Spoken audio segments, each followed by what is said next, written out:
Masada, scene of an ancient tragedy in the desert not far from a city that's been called the closest place on earth to God, Jerusalem.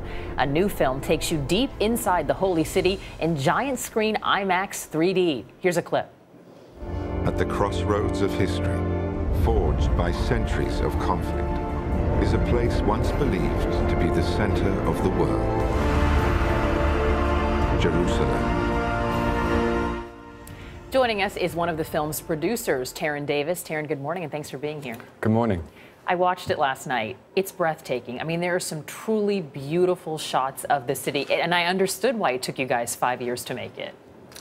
Jerusalem, over its 4,000-year history, is the most fought-over place on earth. It's been subject to 118 conflicts. It's been conquered 44 times and destroyed completely twice.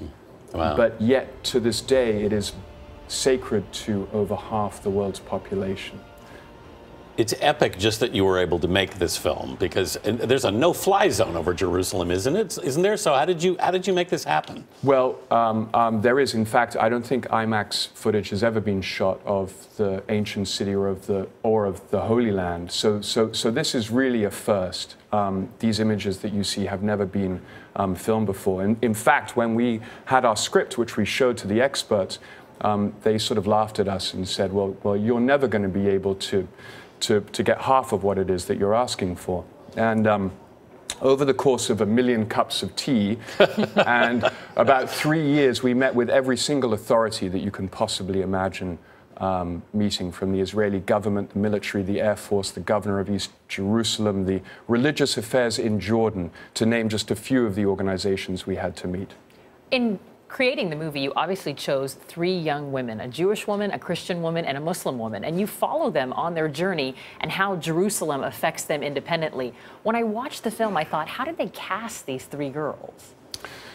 Do you know, I mean, in the one hand, this is a giant screen, immersive, epic experience of majestic images of the Holy Land and a cornerstone of Western civilization. But we wanted to make something that would communicate on a human level.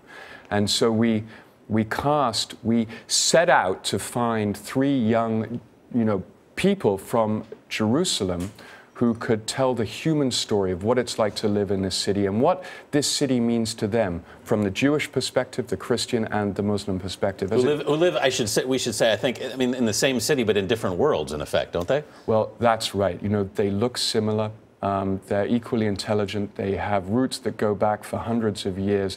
They live mere footsteps from each other, but part of the mystery and the wonder is the fact that they live in separate worlds. It was fascinating to see how similar the 3 of them were also in terms of how their families celebrate and how they draw so much inspiration from getting to live in Jerusalem. Well, yes. I mean, this is part of the wonder of what this ancient city is. Within its walls lies the very spot that Jews believe God founded the earth, where Christians believe Christ was crucified and resurrected, and where the Muslims believe that the Prophet Muhammad ascended to heaven. If we want to unravel the mysteries of the past, we need to go to Jerusalem.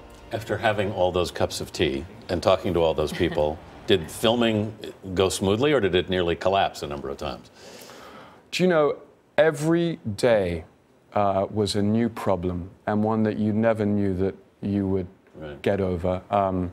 But the wonder of the experience of making the film and the fact of bringing this giant screen experience back to audiences here in the United States, the opportunity to visit the Holy Land as we presented it here, is something that was worth fighting for every day for 5 years. And a beautiful narration, to say the least.